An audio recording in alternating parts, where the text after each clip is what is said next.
Hi everyone, it's Lauren with Lauren Elizabeth Animal Art, and I help beginner through professional level artists reduce stress while mastering animal art.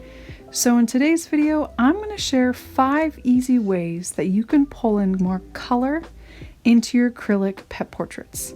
And to help me demonstrate this, I'm using a baby Chihuahua painting that I just completed for my Online Animal Art Masterclass. Alright guys, without further ado, let's get started.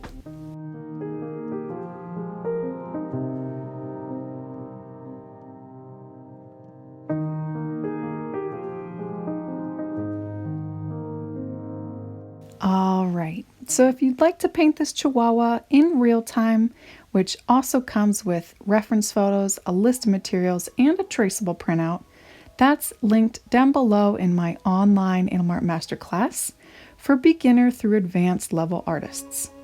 Now, for the first tip to help you get more color into your pet portraits, I suggest combining some more unusual, kind of non-traditional colors into the more natural looking tones that we see in pets. For example, this Chihuahua has a burnt sienna tone to its fur.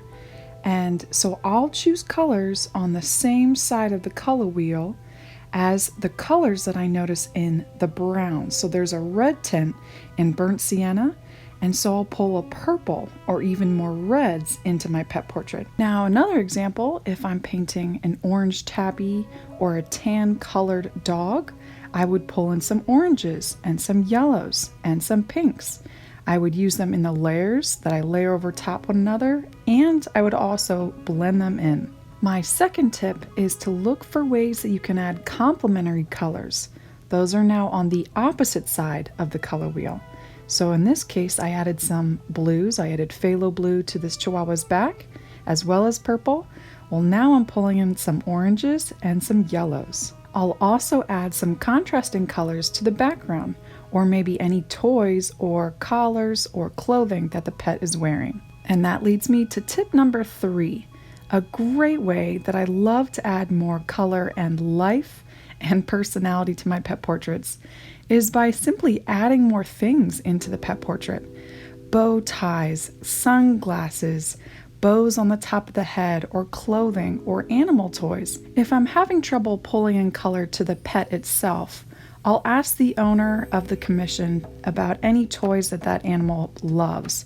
So their favorite toy I'll add in, or their favorite blanket. It may be intimidating to pull in these random looking toys and objects, but it can really challenge you and grow you as an artist. Plus it can give more life and dimension to that pet portrait. And tip number 4, I'll try and find ways that I can add cool shapes and patterns and lines and dots and whatnot to these accessories that I've included in the pet portrait.